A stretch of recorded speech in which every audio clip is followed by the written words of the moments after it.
ራስ ወዳዱኝ የራሴ ስሜት አስቀድሜ በእናንተ ህይወት ላይ ገብቼ ህይወታችሁ ስለበጠበጥኩኝ ልጅክም የአባትን ፍቅር እንዳያይ ስላደረግኩኝ በጣም ይቅርታ ሄርሜላ። በመጨረሻም እንግዲህ በጣም ወሳኝ የሆነ ውሳኔ ወስናለች። በነገራችን ላይ ይህ ውሳኔ ትክክለኛ ውሳኔ ነው፣ የእውነት ከልቧ ከሆነ ማለት ነው። ሰላም የኔ ተወዳጆች እንዴት ናችሁ? በያላችሁበት ሰላምና ጤና ፍቅር ናፍሽ ይመኝላችኋለሁ። ለዩቱብ ቻናል አዲስ ከሆናችሁ ላይክና ሼር፣ ሰብስክራይብ እንዲሁም ሀሳባችሁን ኮሜንት ላይ አጋሩኝ።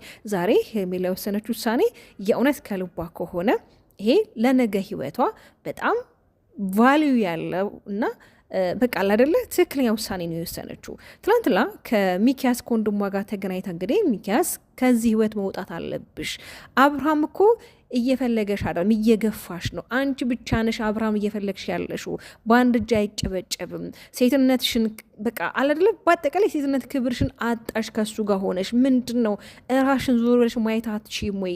ለምንድን ነው ሄርሜላ ምን እያረኩ ነው ብለሽ ራሽን ልትጠይቂ ያልቻልሽ? ለምንድን ነው ያልታየሽ? ለምንድን ነው ማትነቂው? ስለዚህ ከዚህ ህይወት መውጣት አለብሽ እህቴ፣ አንቺ ገና ወጣት ነሽ፣ በጣም ብዙ ነገር ይጠበቅብሻል። አንቺ እኮ ለፍቅር መስዋዕት እየከፈልሽ ያለሽ፣ እሱ እኮ ምንም እያደረገ አይደለም ብሏታ ትላንትላና እንግዲህ ከትላንት ደግሞ ዛሬ ራሷ ወስና የውሳኔ ሴት ሆና በቃ አላደለ የፈለገው ይምጣ ብላ እንግዲህ ወስና ዛሬ መታለች። ስትመጣም ሩታን አግኝታታለች። ስታገኛትም እንግዲህ ሩታን በይቅርታን የጀመረችው በእናንተ ህይወት ላይ መጥቼ የራሴ ስሜት የራሴን ፍላጎት አስቀድሜ ህይወታችሁ ስለበጠበጥኩትኝ ልዑሌም ካለባት እንዲያድግ የአባት ፍቅር እንዲያጣ ስላደረግኩትኝ ከልብ አድርጌ ይቅርታ ጠይቅሻለሁ። እኔ ለአንቺ አልነግርሽም፣ አብርሃምን በፍቅር መያዝ ትችያለሽ። ከአብርሃም ጋር ከዚህ በኋላ እንደፈለግሽ መሆን ትችያለሽ። እኔ ከዚህ በኋላ ከህይወታችሁ ወጥቻለሁ ለአንዴና ለመጨረሻ። ይህን ስሜት ማለት በጣም ስሜታዊ ሆና ነበረ። እንደዚህ ስሜታዊ ስለሆንኩኝ አትፍረጅብኝ፣ ያው ታውቂዋለሽ ምናምን ነገር እያለቻት ነበር። እና እንግዲህ አንዳንድ ጊዜ ይሄ የምንወስናቸው ውሳኔዎች እኮ እውነት ለመናገር በህይወታችን ላይ በጣም ነገ ላይ የሆነ የምንኮራበት ውሳኔ ነው። ይሄ እንደዚህ አይነት ውሳኔ የምንኮራበት ስላችሁ ዛሬ ላይ ባለመወሰናችን ነገ ላይ የሚጸጽተን አንዳንድ ሀሳቦች አሉ። ትናንት ላኮ በእንደዚህ አይነት ጉዳይ ላይ እኮ በቃ የሆነ ጠንክሬ ራሴን አሳምኜ ወስኜ ቢሆን ኖር እኮ ዛሬ አልጎዳም ከማለት ዛሬ ላይ የምትወስነው ውሳኔ ለነገ ህይወታ ቫሊዩ አለው። ገባችሁ አይደለ? ሩታም እያለቻት ነበረ አንቺ ወጣት ነሽ፣ ሴትነትሽን ክብርሽን አተሽ ከማይፈልግሽ ሰው ጋር ጊዜሽን ከምታባክኝ የወሰንሽ ውሳኔ ለነገ የሚያኮራሽ ውሳኔ የእውነት ከልብሽ ከሆነ ከአንዴም 2-3 ጊዜ ከቤታችሁ ወጣው ብለሽ መተሻል፣ አብርሃም አልፈልግም ብሎሽ ድጋሚ መተሻል እና የእውነት እርግጠኛ ነሽ ወይ እውነትሽን ነው ወይ ያለቻት ነበርና በዚህ መሀል እንግዲህ አብርሃም መጥቷል። ሲመጣም እንግዲህ ከዚህ በኋላ ያው ከነሱ ጋር ማለት ከመሀላችሁ መውጣት እንዳለባት እንግዲህ ያው ለመንገርም ነው አብርሃም የጠራችሁ። ስጠራውም እንግዲህ ምንድነው ያለችው? በመጀመሪያ ያው ይቅርታ ልጠይቅ እፈልጋለሁ በእናንተ ህይወት መጥቼ የእናንተን ህይወት ስላመሰቃቀልኩኝ ልጅክንም እንደ ልብክ እንድታየው አላደረግኩኝም። እንደዛ ነው የተሰማኝ ያለው። እኔ ብቻ ነኝ የማፈቅርህ፣ እኔ ብቻ ነኝ የምፈልግ፣ እኔ ብቻ ነኝ ለአንተ የምጨነቀው፣ እኔ ብቻ ነኝ፣ በአንድ እጅ አይጨበጨብም። ስለዚህ ከሚስት ከሩታ ጋር ከልጅ እናት ጋር መኖር ትችላለህ ከዚህ በኋላ። እኔ በራሴ ፍቃድ ከህይወት ክወጥ አለሁኝ። ለምን እኔም ሴት ልጅ ነኝ። ብዙ ነገሮችን አልፌ ነው እየመጣ ያለሁትኝ። ክብሬን፣ በጣም ብዙ ነገሮችን፣ ቤተሰብ፣ ብዙ ነገር እየተባልኩ ግን ያንተን ፍቅር አስበልጬ አንተን አስበልጬ ከዛሬ ነገ ትሻላለክ በሚል ነው። ግን ምንም የተሻለ ነገር የለም፣ ምንም የምታሳየኝ ነገር የለም። ስለዚህ ከዚህ በኋላ ከህይወታችሁ ወጥቻለሁ። አንተም ከልጅህ እናት ጋር መኖር ትችላለህ።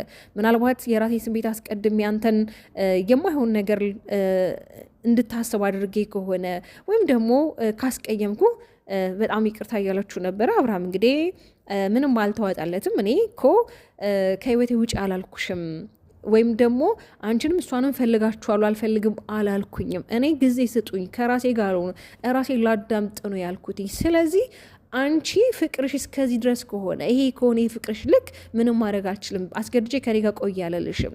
ግን ደግሞ የእውነት ከኔ ጋር ይሄ ከሆነ ይሄ ማለት በቃ ይሄ እንደምትናገሩ እቺ ከሆነች የፍቅርሽ ልክና የፍቅርሽ ገደብ በውሳኔሽ እስማማለሁኝ አይነት ነገር እያለ ነበርና ሩታ ደግሞ መቼም ይሄ ውሳኔ ስትወስኝ ካለ ምክንያት አይደለም። አብርሃም ላይ ያየሽው ነገር አለ። እኔም ከአብርሃም ጋር ለመቀጠል የፈለግኩትኝ አብርሃም ላይ የማያቸው ነገሮች ስላሉ ነው። ስለዚህ ዝም ብዬ አይደለም ከአብርሃም ጋር ለመሆን ነገም ከነጎሪያም አብረን እንደምንሆን ይሄ ሪል ነው፣ ምንም አትጠራጥር እያልቻት ነበር። አብርሃም ደግሞ ቀበል ብሎ እኔ አንቺ የምታወሪውን ነገር ምንም እየተዋጠልኝ አይደለም፣ ሩታን ምን እንደምትይ ግራ እያጋባሽ ነው። እኔ ከሄርሜላ ጋር ሎንኩ ማለት ከአንቺ ከሆናለሁ ማለት አይደለም። ሲቀጥልም ለሄርሜላ መልስ እየሰጣት ነበር። እኔና ሩታ ተጣልተን እኔና ሩታ ብዙ ነገሮች ላይ ተደርሰን ነው አንቺ የመጣሽው እና አንቺ መተሽ እኛ ህይወት ላይ ምንም የፈጠርሽው ነገር የለም እያላት ነው። ግን እርግጠኛ ነኝ ሄርሜላ ከመጣሽ በኋላ ነው አይደለ ነገሮች በጣም ምስቅልቅል ያሉት። በነገራችን ላይ የኔ ውድ ተወዳጆች ይሄ ነገር የእውነት ነው የምላችሁ፣ ያው ሶሻል ሚዲያ ላይ በነገራችን ላይ በእነሱ ዙሪያ ላይ በጣም ብዙ ነገሮች እየተሰሩ በጣም ብዙ ነገሮች እየተደረጉ እንዳሉ ብዙዎቻችሁ ታውቃላችሁ። ግን ደግሞ አንዳንዴ እውነትን መደበቅ እውነትን መሸፋፈን አይቻልም። ምናልባት ለጊዜው ሊሆን ይችላል። ገብቷችኋል አይደለ? ሁሉም የራሳቸው ላይፍ እንዳላቸው ይሄ የሚሰሩት ኮንተንት ትክክለኛ እንዳልሆነ ድራማ መሰል ኮንተንት እንደሆነ ከካሜራ ጀርባ ሁሉም ሰላማዊ ህይወት እንዳላቸው እዚህ ካሜራ ላይ የምናየው ለቅሶ የምናያቸው እያንዳንዱ ነገሮች ትክክል እንዳልሆኑ ነው እንግዲህ እየሰማን ያለው ነው። እና ግን ደግሞ አንዳንድ ጊዜም ሶሻል ሚዲያ ላይ የምናደርጋቸው ነገሮች ብዙ ጊዜ እንደምላሹ ልንጠነቀቅ ይገባል። ነገ ላይ እኛን የማያሳፍሩ፣ ነገ ላይ እኛን የሚያሸማቀቁን፣ ነገ ላይ ትውልድን የሚመርዝ ዛሬም ትውልድን የሚመርዝ የምንለቃቸው ነገሮች ሰዎችን የማያስተምር ሰዎችን የማያዝናና ከሆነ ምን ቫሊዩ አለው? ምንም ቫሊዩ እኮ የለውም። ገባችሁ አይደለ? ግን ደግሞ አንዳንድ ጊዜ ይሄ በጣም ርቆ ከመሄድ ነገሩን ከወዲሁ ማስተካከል። ገባችሁ አይደለ? አሁን ላይ እንግዲህ ሄርሜላ ከአብርሃም ህይወት እወጣለሁ ብላለች አይደለ? ግን ምን አለች ብሉ ነገ ከነገ ወዲያ የሆነ ሰዓት ላይ ደግሞ ታረቅም ብሎ ይመጣሉ። ለምን ዛሬም ምን ብሏታል? እኔ ከዚህ በኋላ መቆየት አልፈልግም ከእናንተ ጋር፣ እኔን ማውራት ከፈለሽ ለግሌ ማውራት ትችያለሽ፣ ወይም በኋላ ደውይልኝ ወይም ስልክ ደውይልኝና የሆነ ቦታ እንገናኛለን አይነት ነገር ነውና ሩቲ ደግሞ ለምንድነው እዚህ ጋር መወሰን ያቃተ እያለችው ነበረና እንዲሁም ሩቲ ሄርሜላን መከረቻት ነበረ። አንቺ ሴት ልጅ ነሽ፣ ወጣት ነሽ፣ ስሜቱን አውቀዋለሁ፣ ይህን ስሜትን ስለማውቀውም እረዳሻለሁ። ግን ደግሞ ይሄ ውሳኔሽ ለነገ ይጠቅምሻል። ዛሬ ላይ የወሰንሽ ውሳኔ ነገ ላይ የማትጸጭበት ውሳኔ ሆኖ ታገኘዋለሽ። እድሜሽን፣ ጊዜሽን ማባከን የለብሽን ከማይፈልግ ሰው ጋር እያለቻት ነበርና እውነት ነው። ግን ደግሞ የእውነት ነው የምላችሁ፣ የእውነት ሄርሜላ ከዚህ ህይወት ወተሽ ወይም ደግሞ አሁን ከምትሰሩ ስራ ወጥተሽ በራሽ አይዲያ በራሽ ኮንተንት ወንድም አለሽ፣ ማርቲ ያለች አክስትሽ ልጅ አዳዲስ ስራዎች መስራት ይቻላል።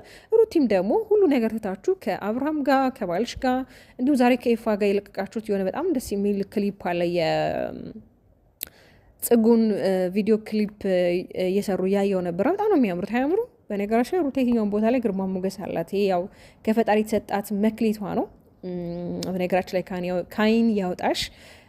በነገራችን ላይ የኔ ውዶች የእውነት ነው የምላችሁ፣ የኔ ሀሳብ በቃ ይሄ ሄርሜላም የራሷን ላይፍ እንድትኖር ሩታና አብርሃም የራሳቸውን ላይፍ እንዲኖሩ ነው ሁሌ ምኞቴ። ለምን በቃ ይበቃል። ገባችሁ አይደል? ይሄ ነገር ወደ ሌላ ቦታ ሳይሄድ ነገሩ እንደዚህ መቋጨት እንዳለበት። ለምን ከዚህ በፊት የምታስታውሱ ከሆነ ቡዜ ተናግራለች አይደለ? እነዚህ ልጆች ራሳቸውን ገለው ሌላውን ሰው ማኖር ከፈለጉ በእነሱ ዙሪያ በጣም ብዙ የሚሰሩ ዩቱበሮች አሉ፣ እንዲሁም ሶሻል ሚዲያ ላይ በእነሱ የሚሰሩ በጣም ብዙ ሰዎች አሉ እያለች ነበር።